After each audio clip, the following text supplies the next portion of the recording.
Welcome to the Nurturing Greatness podcast. If you are completely satisfied with the education landscape as it is now, then this podcast is not for you. But if you are ready for change and you are motivated to disrupt the current system, we want you to keep listening.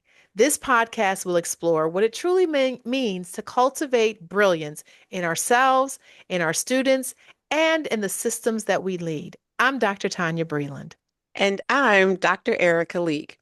Together through the Nurturing Greatness movement, we are committed to high expectations, asset-based leadership, and creating environments where every learner, is seen, challenged, and affirmed.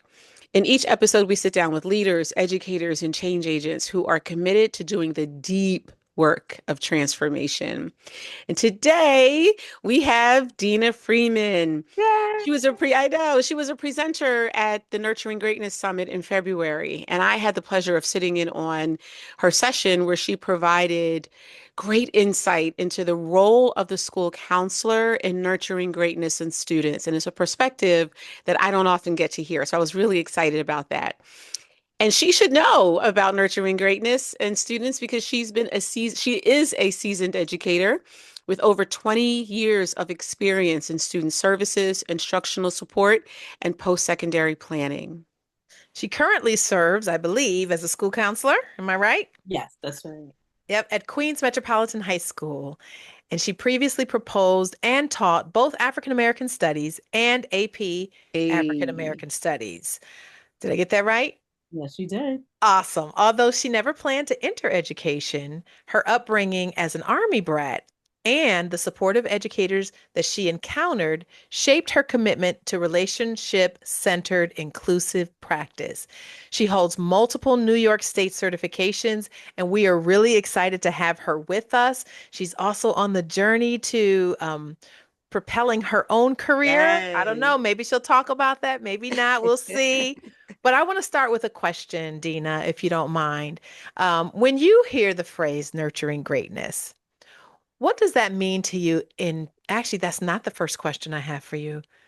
The first question I have for you is who first nurtured greatness in you? That's the first question. Yes. I had to back that up a minute. No, that's such a beautiful question. And I first have to say thank you, ladies, for having me. This is such Our an honor. pleasure. Oh, But when we talk about nurturing greatness and who nurtured greatness in me, it would be Geraldine Eleanor Gilmore, and that's my grandmother. Ah, From day one, she just always saw greatness in me. She would, before I left for school, she would say, "Be good, be careful, and be smart." mm. If I got a 95 on a test, she would smile and lovingly say, "Why didn't you get the 100?" Right? And it was never an insult. It never came across in a negative way. It always made me strive for that 100. So, my grandmother would definitely be the one that has nurtured the greatness. And she's the one that told me I'd be an educator, even though I fought against it. So I love grandmothers. they are wonderful. Yes, Mm. I had one of those kind of grandmothers who just also nurtured greatness in me and was amazing. So, and now I'm one of those grandmothers. Obnoxious to my daughter because she's like, "Oh my gosh." I was like, "He's wonderful. He is great. He is brilliant." And That's she's right. like, "Yeah, mom, I know." I tell my son every morning, be great on purpose. Absolutely. That's it. Yep. Behind greatness. So Yep. absolutely. Because he is great. He is great. He was born with it already. There you go. Absolutely. In it day in and day out. That's what we believe. Yes. We sincerely believe that. Right. Yes, we do. Yes, we do. So now, when you hear the phrase nurturing greatness, what does it mean to you in practice, not just in theory, but what does it mean to carry that out? To carry out, nurturing greatness, I think of seeds first and foremost. I think of mustard seeds and the seeds that we plant into our young people, again, from, birth on. Just the little things that you say. So it could be, as connected to education, when we think of nurturing greatness, just being encouraging, being loving, being compassionate, letting them know, that there's always, again, it's just like that 95 that you can go for that 100. Wherever you are right now, it's okay, but there's always higher to climb. Letting them know that they can do anything that they put their minds to. Exposure. I have a 14-year-old, and I'm sure we'll talk about him a little bit, but, he said, "Mom, I wanted to be president." So you know what I did? And he wanted to be president and Secret Service. He knew both of their jobs, but he still wanted both. So we did a tour of the White House and he got to meet Secret Service agents. That's nurturing greatness. You say you want to Absolutely. do this, I'm going to expose you. Now he's Yeah. talking aviation. You're in Civil Air Patrol, and I'm going to expose you. I'm going to expose it so that you can walk in your greatness and you know what that looks like. So all of those things I think encompass Hmm. nurturing greatness. It's the things that you say to young people. It's what you give them. It's spending time reading. During summers with my sons, I have two sons. The oldest is 23. We would spend time just reading a book together. I remember the first time we read The Other Westmore over the summer. And we just, I had my copy, he had his. We'd come together and talk about it. So, what do you think about this part? What do you think is going to happen? Again, just those little things that take time, and you're pouring time into young people. And the same thing in the school as well. It's just, again, just pouring into young people, letting them know they're worth your time, letting them know that there's nothing they can't do.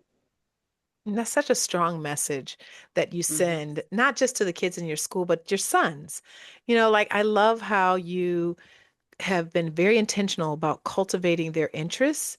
And in particular, like, your son's interest in wanting to be either the president or work in Secret Service. And quite honestly, he could do both, if Right. he wanted to, or in aviation. And we don't see enough Black young men and women in aviation. And the fact that sounds like he's already in a program. Is that what I hear you saying? Yes, ma'am. He's in Civil Air Patrol, and so they're an offset of the U.S. Air Force. Love that. Ah, Wow. Wow. yeah. Yeah. That's a great opportunity. I think it's a fabulous opportunity. I love the way you started with the word seed because I think we often think that there are these like grand gestures, but like you were saying, like just reading a book together or, the kind of time that you spend together and the kinds of messages that you offer to our young people, I think is really, really important.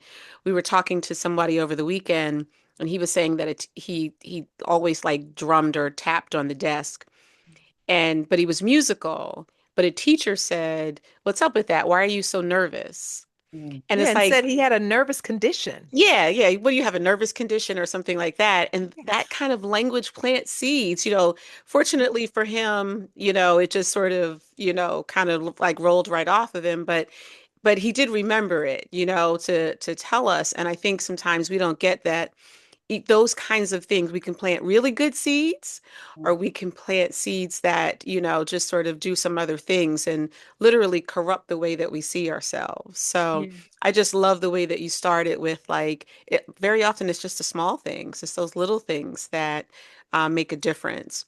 And so just moving on to our next question, like, what is one belief about students or leadership that we have to release if we are serious about transformation? I think it's the idea of placing limitations on children. It's so often that we hear what children can't do. Mm. And even as we get older, and you hear well, this generation, so those generalizations, and it's always something negative. And I had a conversation recently, just I think yesterday, and it was about some young people. You saw videos of young people fighting in the store, and so my first question, I'm like, what's going on? Who are the adults in these young people's lives? Mm, And what are those conversations like? And what are the adults at school even? And they kind of push back and they're like, well, it starts at home. I said, you're right, it does start at home. But just thinking like, because I'm always curious, like we see the after effect, so that we Mm. can, you can conjure up, likes and comments. But I wonder, like, what's happening in their lives and with the adults in their lives. What are there conversations, right? Because one part of it is, and I'm huge on this. Um, we often give children technology so quickly with no boundaries, and so then we wonder why, and they're being raised by their technology, and then we wonder why they're kind of, their behaviors are in a way that we wouldn't want it to be. But are we communicating, are we speaking with, are we speaking into? So, and just to answer that question again, the idea that children can't, that if they make one mistake then that defines them, those are things that really annoy me, because it's like we were children once too, and Mhm. none of us are perfect. We're all super imperfect, but someone believed in us, someone spoke life into us, and that's Mhm. why we are where we are today. Yeah. I had a grandfather who whenever the grandchildren said, I can't, he would immediately jump in and like correct us because, and he understood that that language wired our brains to think that we could not do it. And years ago, I read a book, I think it was Robert uh, Kawasaki. I'm getting the last name wrong. The Rich Dad, Poor Dad guy. Mhm. Um, just forgive me for forgetting the last name, but he was talking about mindset and the ability that our brains actually go to work to, like, if we ask the question how, our brains go to work to discover the solution. But if we say I can't, my grandfather understood that. Like if we say I can't, and if we believe that the students can't, they're going to live up to that. Yes. Yeah. Down to it. In my household, you couldn't Mhm. say the word can't. Right. My grandmother would not allow you to say can't. It's like, okay, I'm having difficulty with it, but I will figure it out because words Mm. hold so much weight and they matter so much. Absolutely. Face limitations, and that connection between your words and your brain. When you tell your brain you can't do something, like you said, it shuts down. It does. Hey, I'm having difficulty. So you're acknowledging the difficulty, but I will figure it out Right. and you'll be capable of doing it. Right. Yeah, that's good. It That's sounds good. like you grew up in a household that had really high expectations for you. Like, with that 95 and not getting 100. Yeah. So when you think about students in our school systems, what does high expectation look like without harm? And it doesn't have to just be specific to grades, but in general, like overall, what does that look like to you? I think it's challenging children. I speak about my grandmother, and she said, her and my grandfather had six children, six very totally different people. And so every child is an individual, but it's about, knowing, developing relationships with the children and knowing, each child what they're capable of. It's just like you think about going to the gym, and, any good trainer will tell you, you put the weight on, you don't want it too light. I always say the Goldilocks effect, right? You don't want it too light, but then you don't want it too heavy. You want it just where it's like it's a bit heavy, but you can handle it and you're not going to hurt yourself. I think that's the thing too. You have to make sure that we're challenging the children. You don't want it too easy, but you don't want it out of their reach in that moment. They may get there later, but you want something where they, it's a little struggle, that productive struggle, if we're using the terminology, Hmm. but that where they can learn it and they can get to that level. When I started AP African American Studies, the question was, well, what children do you want in your class? I Mm. said, whoever wants to take the class. Right? I want all of them. And so, it was like, but don't you want the smart kids? I think every child is smart. Hmm. Every child is smart to me. Do you think differently? Right. So, it's like, How about and that? right. Like, and you have a lot of kickback on like AP for all, and people speak down about it. Why would you not, wherever you are, you're a 70 student, wherever you may be, let's help you rise.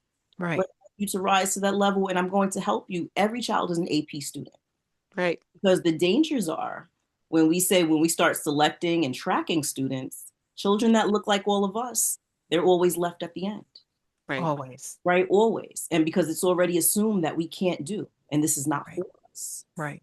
But if we open it up to everyone, and again, as educators, the onus is on us to help children rise. And again, it Hmm. goes back to the seeds and speaking life into them, letting them know what they can do. I've had so many children come back, later on, and they're like, Miss, you never stopped believing in me. I was cleaning up. I had an organizer come to my home, and I came across some letters and notes. And a young lady that said, you never taught me. You were never my teacher, but you always spoke life into me, and I appreciate that. And this Mm. is why I was able to do XYZ. So that's what it's really about. I love that.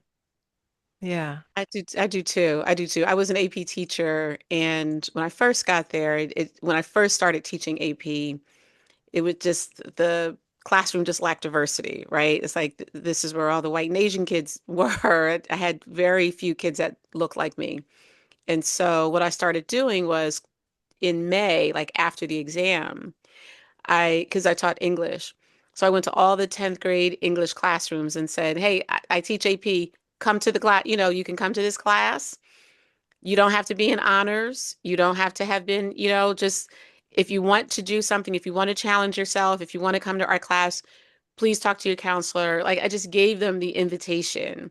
And we started having like a lot more diverse, you know, populations in AP through that, just through the invitation. It's like you can do this. You don't have to be in a certain track.